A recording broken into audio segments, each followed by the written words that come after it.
Hi, I'm Meg. And I'm Megan. And this is Special Collections Roadshow.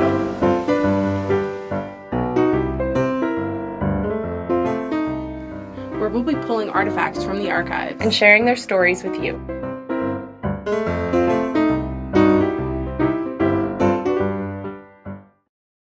So what do we have here today?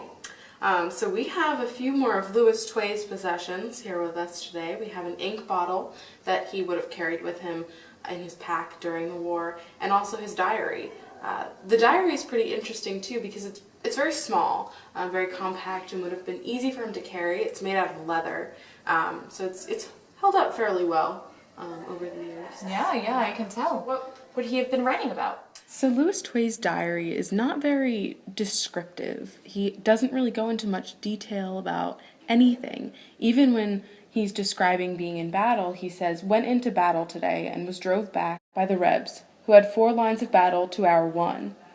Colonel Miller was killed, Wallenbach, Joe Walker killed," and he kind of continues listing these various soldiers that were killed, but he doesn't really mention anything about how he feels about that. He doesn't go into much detail about it. That's interesting. So in his diary, it's more personal. How would that differ from maybe if he wrote a memoir or even his letters, which we have?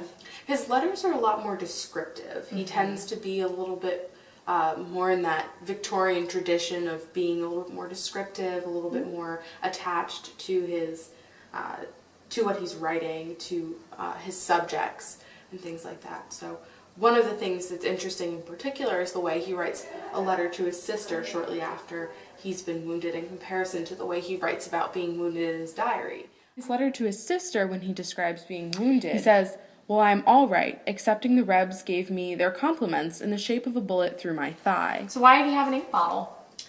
It's kind of interesting that he has an ink bottle with him because not all of his diary is written in ink. Some of it's written in pencil, which was, fairly common for a lot of soldiers to do. But he also writes in ink.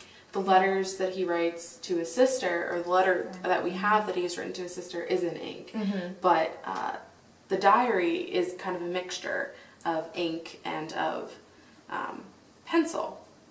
So that's pretty neat.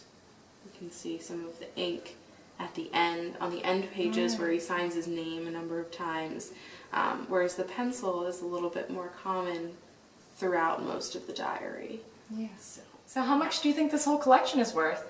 Well, I think history is priceless.